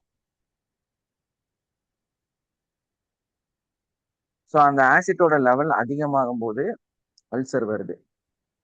புரியுதா? ஸோ அதே மாதிரி நம்மளுடைய நல்ல வெற்றிகரமாக நல்லபடியா அடுத்தடுத்த நம்மளோட முயற்சிகள் சிறந்த வெற்றியை கொடுக்குது. ஒரு ஒரு படிக்கட்டா திரும்ப பழைய இடத்துக்கு வர்றதுக்கான நிகழ்வுகள் நடக்குது. நம்ம நன்றி சொல்ல வேண்டியது என்னோட சன்னுக்கு. நீங்களும் எல்லாரும் அவங்களுக்கு நன்றி சொல்லணும். ஏன்னா என் கூட இணைஞ்சு இப்போ அந்த டெக்னிக்கல் ஃபீல்டு எல்லாமே வந்து பார்த்துட்டு இருக்காப்புல. ஸோ அதனால இந்த 10th நம்ம 40வது பேட்ச் நேற்று வந்து ஏகദേശம் ஓரளவுக்கு அதிகமான ஆட்கள் வந்து ரொம்ப நாளைக்கு அப்புறம் இந்த கிளாஸ் அட்டன் பண்ணியிருக்கிறாங்க. பெரிய சந்தோஷம், பெரிய வெற்றி. சின்ன வெற்றியை கொண்டாடினாதான் மிகப்பெரிய வெற்றியை கொண்டாட முடியும் இல்லையா? அதனால என்னோட வெற்றி எப்பவுமே பகிர்ந்துக்கிறது உங்களோட தான். என்னோட சந்தோஷத்தை பகிர்ந்துக்கிறது உங்களோட தான். ஸோ அதனால எனக்கு ஒரு பெரிய சந்தோஷம். ஏன்னா நம்ம ரொம்ப நாளா முயற்சி செஞ்சு சில என்ன சொல்றது அப்டேஷன் நான் வேற மாதிரி பண்ணிட்டு இருந்தேன். ஸோ அதெல்லாம் வந்து நம்ம ஐயா மோடி அவர்கள் வந்து வச்சு விட்டாரு. ஸோ அதனால எனக்கு நிறைய சாஃப்ட்வேர் எல்லாம் கட்டாயி போயிருச்சு. ஸோ அதனால நிறைய சாஃப்ட்வேர் எங்கிட்ட இருந்தது எல்லாமே வந்து பழசாயிருச்சு. அதனால கொஞ்ச நாளா என்னால் அப்டேஷன் பண்ண முடியாம கஷ்டப்பட்டுட்டே இருந்தேன். ஸோ லேட்டஸ்ட் புதுசா வந்திருக்கக்கூடிய WhatsApp updations, so AI activities, so இது எல்லாமே இன்க்ளூட் பண்ணி ஒரு நெக்ஸ்ட் ஸ்டேஜ் ப்ரோக்ராம் நம்மளோட ஃபர்ஸ்ட் அந்த அனாலிசிஸ், அதுக்கப்புறமா ப்ராக்டிக்கல், அதுக்கப்புறமா நாங்க செஞ்ச அந்த விஷயத்த வந்து இம்ப்ளிமெண்ட் பண்ணப்போ இன்னைக்கு வந்து சக்சஸ் ஆகிருக்குது. அதுலதான் 40வது பேட்ச்ல கொஞ்சம் அதிகமான ஆட்கள் வந்து உட்கார்ந்துருக்காங்க. இதை பல மடங்கா பன்மடங்கா நம்ம வந்து கொண்டு போக போறோம். ஸோ இதுல வந்து உங்களுக்கு வேலை வாய்ப்பு இருக்கு, உங்களுக்கான இடம் அங்க இருக்கு, வீட்டுல ஃப்ரீயா இருக்கிற பெண்கள் உங்களுக்கு வருமானத்தை ஏற்படுத்திக்கிறதுக்கான வாய்ப்புகள் இருக்கு. நீங்க அதுக்கு வந்து நான் ஒரு ஃபார்ம் அனுப்பியிருக்கிறேன் நம்ம குரூப்ல, கோர்ஸ் கவுன்சிலர் ஃபார்ம். இதுல நாங்க ஒரு டேர்ம்ஸ் அண்ட் கண்டிஷன்ஸ் இருக்கு. அந்த டேர்ம்ஸ் அண்ட் கண்டிஷன்ல நீங்க நம்மளோட சில நாட்கள் பயணிக்கணும். ஸோ அந்த பயணம் சரியாக முறையாக இருந்தால், நீங்க அதை கரெக்டா ப்ராப்பரா செஞ்சா, அதுக்கப்புறமா நீங்க இந்த கோர்ஸ் கவுன்சிலர் இருந்து எல்எல்பின்னு ஒரு ஒரு ப்ரோக்ராம் கொடுக்க போறோம். ஸோ அதுல நீங்க ஜாயின் பண்ண முடியும். அதுல ஜாயின் பண்ணிட்டு நீங்க வந்து நம்மளோட ஒரு உறுப்பினரா மாறுவீங்க. அதுல உங்களுக்கு வந்து இன்கம், இப்போ வந்து நம்ம இன்கம் கொடுத்துட்டு தான் இருக்கோம். ஏன்னா கம்மியான ஆள்கள் தான் இருக்கிறாங்க. நம்ம மொத்தம் போஸ்டிங் வந்து 60 போஸ்டிங் கொடுக்கணுங்கிறது என்னைக்குமே என்னோட மனசுல இருக்கக்கூடிய ஒரு கால்குலேஷன். நம்மளோட ஸ்டாஃபா, நம்ம பார்ட்னரா, நம்ம கூடயே இருக்கிறவங்க 60 பேர் இருக்கணும் அப்படிங்கிறத என்னோட ஒரே மைண்ட் செட்டு. நான் அதை வந்து என்னோட கோல் செட்டா வச்சிருக்கிறேன். 60 பேர்த்துக்கு ஜாப் கொடுக்கறதா இருந்தா எந்த அளவுக்கு நம்ம ப்ரோக்ராம் இருக்குன்னு நினைச்சு பாருங்க. ஸோ அது என்னோட கனவு, என்னோட ட்ரீம். அதுக்கு நீங்க தான் துணை செய்யணும், நீங்க தான் வந்து எங்களோட பயணிக்கணும். ஏன்னா நீங்க ஃப்ரீயா வீட்டில் இருந்தா இந்த ஜாப் உங்களுக்கு சூட் ஆகும். பட் அதுக்கு முன்னாடி நம்ம வெரிஃபிகேஷன், அதுக்கோட ட்ரையல், அதுக்கப்புறம் நிறைய விஷயம் இருக்குது. ஸோ அதுல எல்லாம் நீங்க பாஸ் ஆகணும், சும்மா அதுக்குள்ள வர முடியாது. ஸோ இவ்வளோ விஷயத்துக்கு அப்புறம் எளிமையா உங்களால அந்த ஏர்ன் பண்ண முடியும். ஏன்னா ஈஸி ஒர்க். ஏர்ன் பண்ற மோட்டிவ் மட்டும் இல்ல, பெனிஃபிட்ஸ் எல்லையை கடந்து இருக்கும்.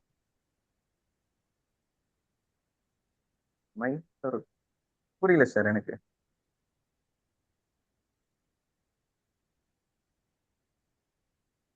யாருக்காவது அவர் போட்ட கமெண்ட் புரிஞ்சுதா?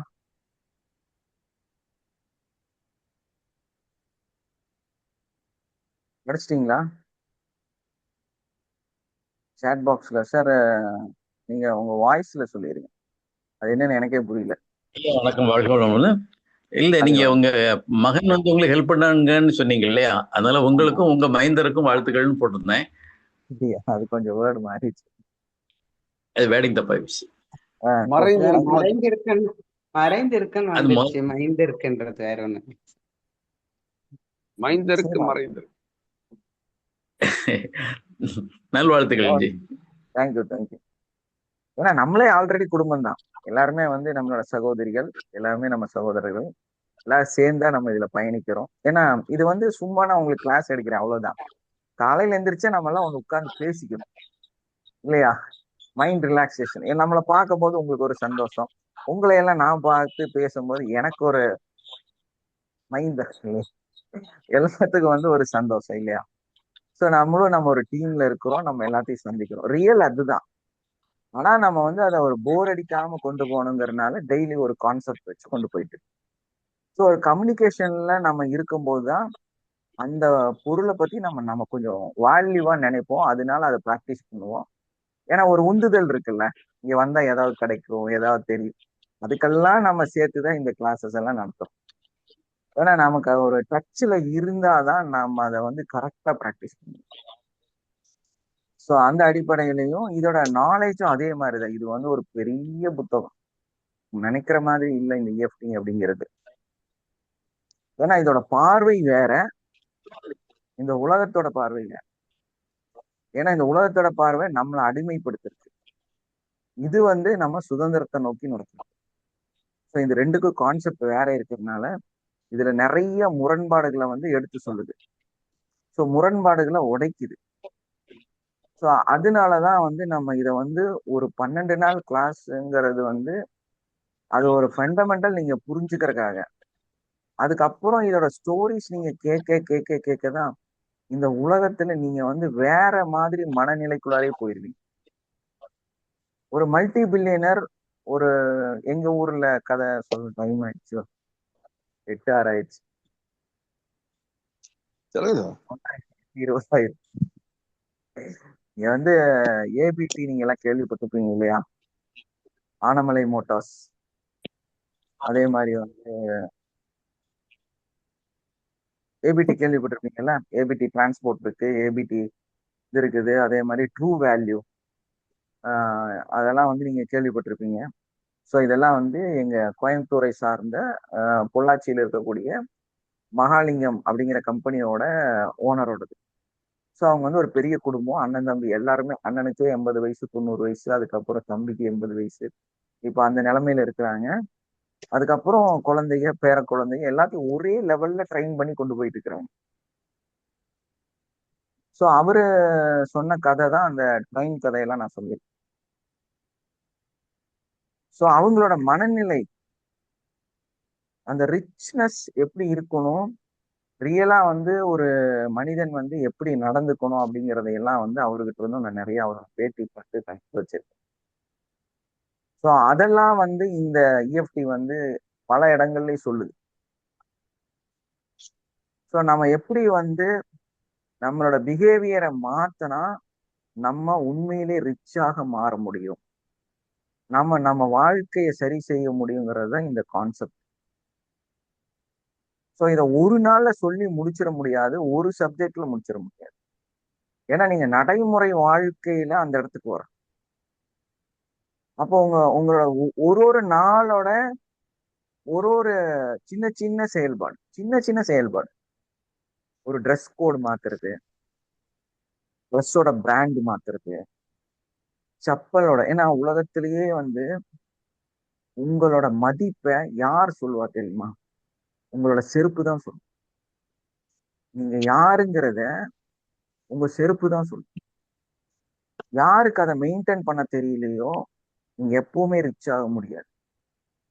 ஸோ நம்மளோட சேஞ்சஸே எங்க வரணும் அப்படின்னா நம்ம போடக்கூடிய ஷூ ஆர் செப்பல், இதுலதான் நம்மளோட உண்மையான அந்த உயர்வே இருக்கு. அவன் நினைக்கிற என்னடா சாதாரண ஒரு செருப்பு தானே அப்படி, அப்படி இல்லை. பலவிதமான பாரம்பரியமா நம்ம வரலாறு போய் பார்த்தாலே செருப்புக்கு பின்னால பெரிய கதையே இருக்குது. ஒரு செருப்பு போட்டதுக்காக தலையை வெட்டின காலமெல்லாம் இருக்குது, சரிங்களா உங்களுக்கு? ஒரு சில குலத்தை சார்ந்தவர்கள் செருப்பை வந்து போட்டாங்க காலில், ஆன் ஸ்பாட் அவன் தலையை வெட்டிடும். ஸோ அந்த அளவுக்கு மதிப்பான ஒரு பொருள் இன்னைக்கெல்லாம் உங்களுக்கு கிடைச்சிருச்சு, நீங்க போட்டுட்டு இருக்கிறீங்க. பட் அதை எப்படி மெயின்டைன் பண்ணணும், அதுல என்ன செருப்பை நம்ம போடணும், நம்ம செருப்பு எப்படி இருக்கணுங்கிறது ரூல்ஸ் இருக்கு. ஸோ இந்த மாதிரி பலவிதமான ரகசியங்கள், பலவிதமான நாலேஜ் இந்த கிளாஸ்ல கிடைக்கும். இது ஒரு நாலேஜ் தானே இன்னைக்கு உங்களுக்கு. செப்பல் தான் உங்களை நிர்ணயிக்குங்கிறது உங்களுக்கு தெரியுமா? உங்களோட குவாலிட்டியை உங்க செப்பல் தான் நிர்ணயிக்கிறது அப்படிங்கிறது உங்களுக்கு தெரியுமா தெரியாதா? தெரியாது சார். தெரியாது. ஆமா. ஸோ இது ரொம்ப முக்கியமான விஷயம். நீங்க எல்லாம் ரிச் ஆகுறீங்க, ஒரு இடத்துல பெருசா எல்லாம் கோல்டன் எல்லாம் போட்டு ஒரு கோட்டெல்லாம் போட்டு, அதுல இல்ல. அவங்க எல்லாருமே உங்க காலத்தான் பார்ப்பாங்க. ஸோ உங்க ட்ரெஸ் நீங்க வாங்குறதை விட முதல் செப்பலை தான் வாங்கணும். ஜெயலலிதா அம்மாட்ட எத்தனை செப்பல் இருந்துச்சு ஞாபகம் இருக்கா உங்களுக்கு எல்லாம்? அந்த ப்ராப்ளத்துல எதை கண்டுபிடிச்சாங்க? செப்பல் தாங்க பிரச்சனையா மாறுச்சு. செப்பல் தான் நிறைய ஜோடி இருக்கு, நிறைய ஜோடி இருந்துச்சு, கலர் கலரா, டிசைன், ஹை குவாலிட்டி. இதோட ஆயிரம் செட்டுக்கு மேல கட்டணும். இது ஒரு விஷயம், இது ரொம்ப முக்கியம். இந்த மாதிரி EFT நிறைய விஷயத்த பேசுது. நிறைய விஷயத்தை எடுத்து சொல்லுது. ஸோ அதனால இது ஒரு மிகப்பெரிய வாழ்வியல். நம்ம எப்படி வாழ்றதுங்கிறத வந்து இதை எடுத்து சொல்லக்கூடிய ஒரு இடம். ஏன்னா இது வந்து பாமர மக்களுக்காக உருவாக்கப்படல, கோடீஸ்வரனுக்காக உருவாக்கப்பட்டது.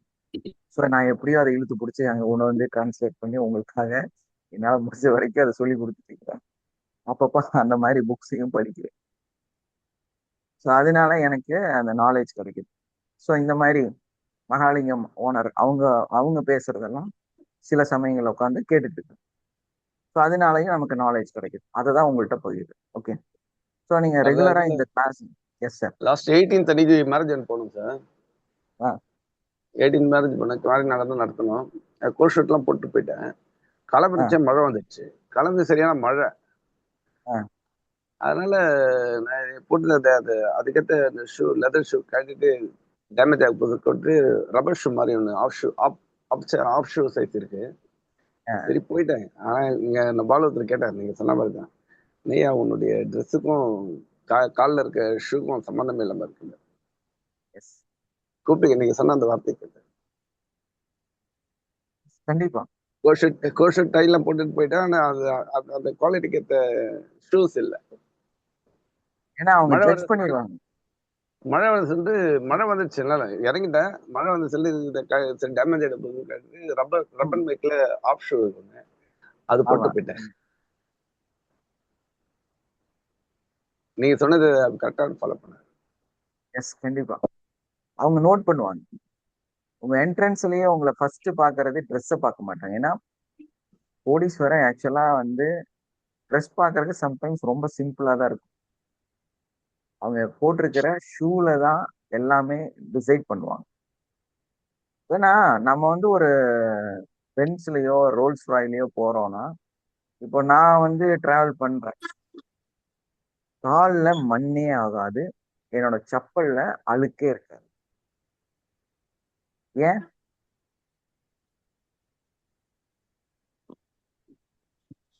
நான் டோர் டு டோர் தான் பயணிப்பேன். என்னோட இடம் எங்க இருக்கும், என்னோட பார்க்கிங்குள்ளார போய் கார் நின்னதுக்கு அப்புறம் தான் நான் இறங்குவேன். ஸோ மழை பத்தியெல்லாம் எனக்கு கவலையே இல்லை.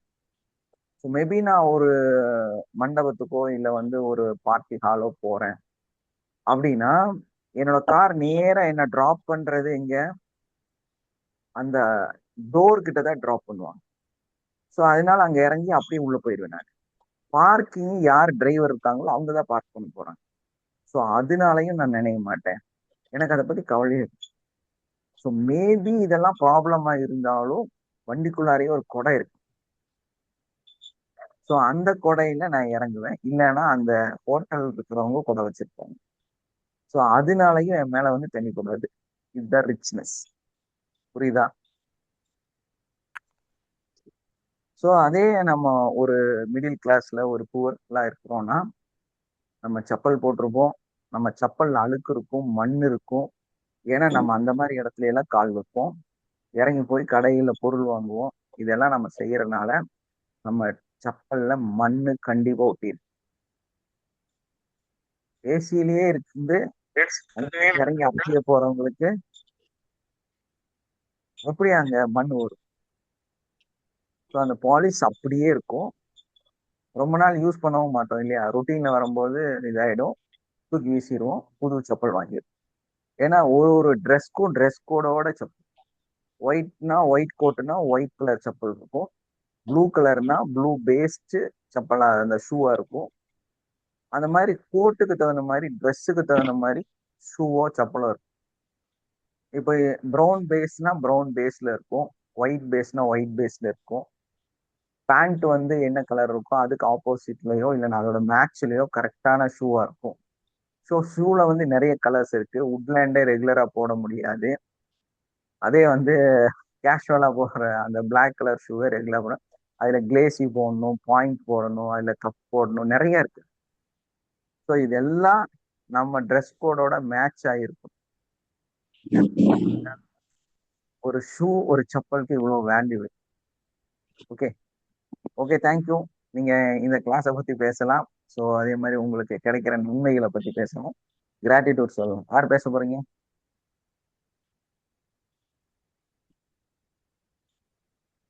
மைக் ஆன் பண்ணுங்க.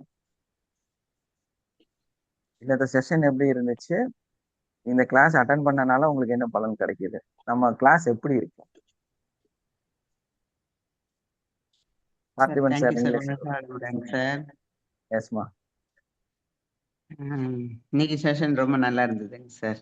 ஏன்னா நமக்கு அந்த ஸ்டொமக்கோட வேல்யூ என்னன்றது நம்மளோட மைண்டுக்கும் ஸ்டொமக்கும் எப்படி வந்து கனெக்டிவிட்டி ஆகுது, இது எல்லாமே நமக்கு தெரிஞ்சாலும் இன்னும் கொஞ்சம் அதை நம்ம கேட்கும்போது இன்னும் கொஞ்சம் நம்ம அந்த மைண்ட்ல அப்படியே ஸ்டோரேஜ் பண்ணி வைக்கலாம் சார்.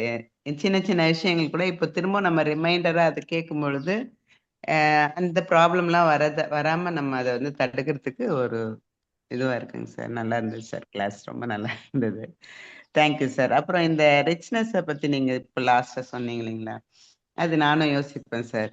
இது மாதிரி அதுக்கேத்த மாதிரி நம்ம என்ன லைஃப்பை நம்ம கொண்டு போறோமோ, எப்படி கொண்டு போறோமோ அதுக்கேத்த மாதிரி தான் கிடைக்கும். அப்போ நம்மளுடைய தாட்ஸ்ல தான் எல்லாமே இருக்கு. அந்த அஃபர்மேஷன் எழுத எழுத அது கொஞ்சம் நம்ம மைண்ட்ல எல்லாமே மாறிக்கிட்டு வருது. அந்த சின்ன சின்ன இதை கூட நம்ம வந்து கொண்டாடணும் அப்படிங்கிறது எல்லாமே வந்து மைண்ட்ல வந்துட்டு தான் சார் இருக்கு, பண்ணிட்டு இருக்கோம் சார். எவ்வளவு ப்ராப்ளம்கள் இருந்தாலும் நம்ம சின்ன அச்சீவ்மெண்ட்டை கூட ஹாப்பியா கொண்டாடணும் அப்படிங்கிறது ரொம்ப சந்தோஷமா இருக்குங்க சார். Thank you sir. அந்த ரிச்னஸ்க்கு எப்படி நம்மளோட தாட்ஸ் தான் நம்மளை பின்னாடி கொண்டு போகுதுங்கிறதே உணரலாம் சார். அந்த ட்ரெஸ் கோட்ல இருந்து ஃபர்ஸ்ட் ட்ரெஸ் கோட் தான் சார். அது நான் எப்பயுமே அந்த ட்ரெஸ் கோடை வந்து நான் ஃபாலோ பண்ணிட்டு இருப்பேன் சார். ட்ரெஸ் எனக்கும் கேட்பாங்க, என்னை யாருமே வந்து நான் வீட்டில தான் இருக்கேன், ஷாப்ல தான் உட்கார்ந்துருக்கேன்னு சொல்ல மாட்டாங்க சார். அந்த மாதிரி தான் என்னோட எங்க வெளியில போயிட்டேன்னா என்னோட ட்ரெஸ் கோடை வச்சு என்னை வேற மாதிரி தான் கேட்டிருக்காங்க. இன்னும் நான் வந்து என்ன நிறைய மாத்திக்கணும் அப்படின்னு எல்லாம் யோசிப்பேன் சார் இந்த கிளாஸ்ல வந்த பிறகு.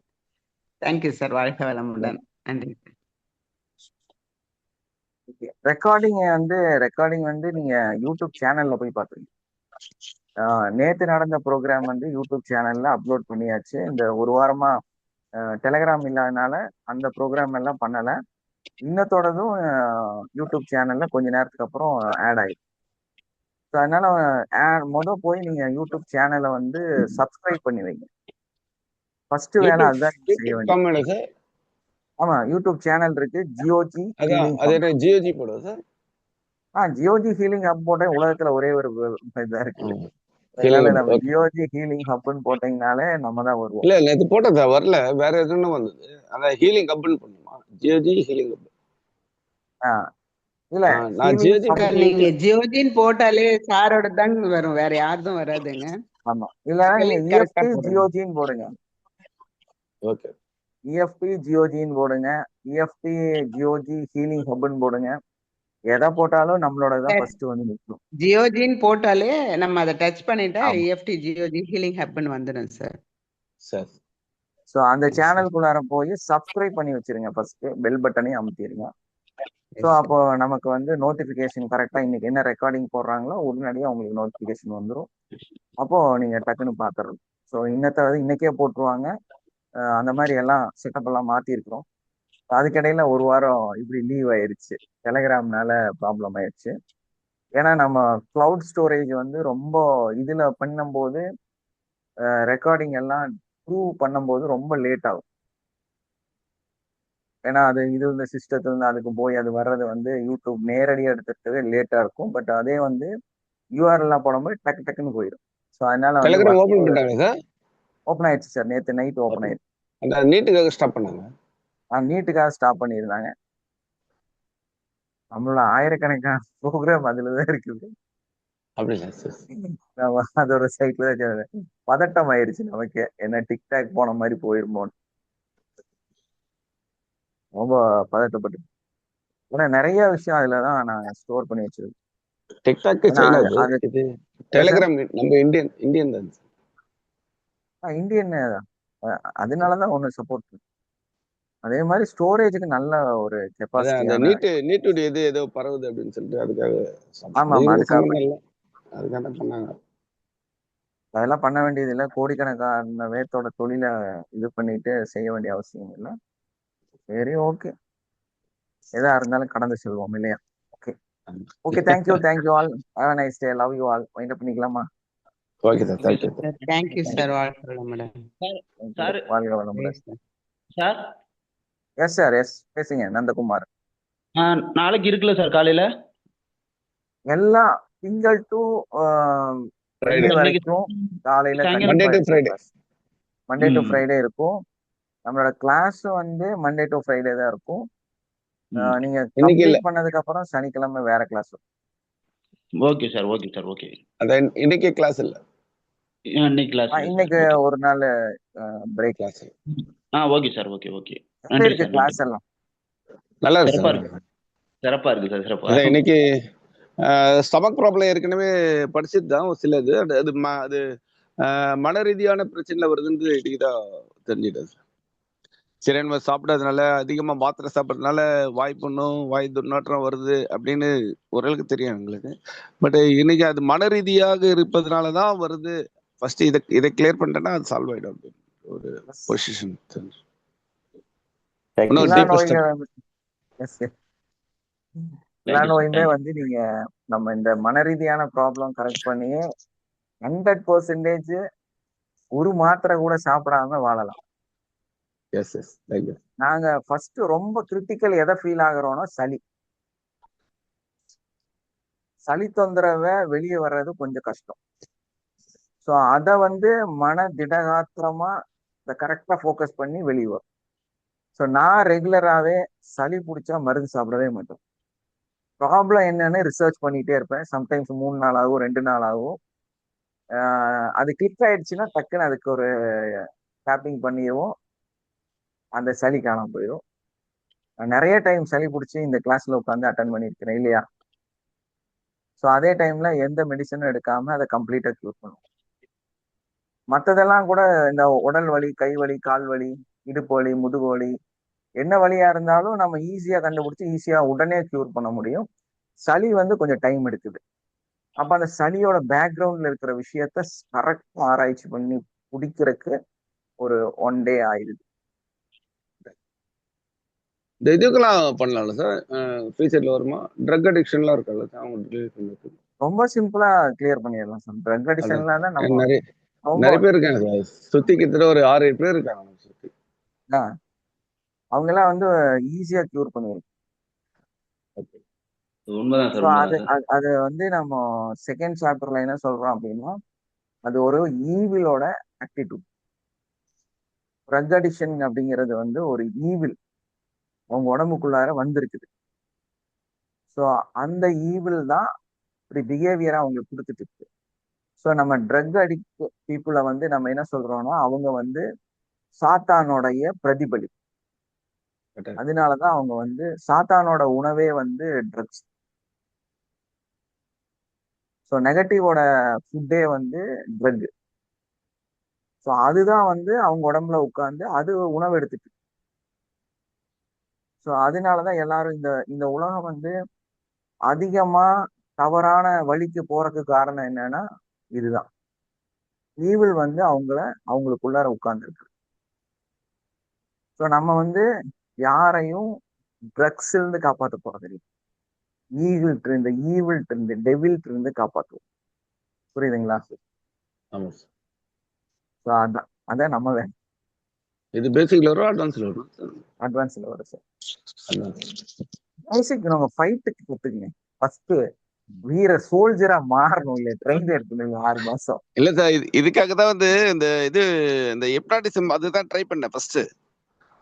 இந்த ட்ரக் அடிக்ஷன் பீப்புள் ரிலீவ் பண்றதுக்கு தான் ஹிப்னாட்டிசம் ஃபர்ஸ்ட் ட்ரை பண்ணேன். அவங்ககிட்ட கேட்டாங்கன்னா கிளினிக்கல் இல்ல, இது ஸ்ட்ரீட் ஹிப்னாட்டிசம் அப்படின்னு சொன்னாங்க. சரி, அதுல இன்ட்ரெஸ்ட் இல்லை. அதுக்கப்புறம் EFTக்கு இதுல வந்தது. இதுல எல்லாம் பண்ணலாம்.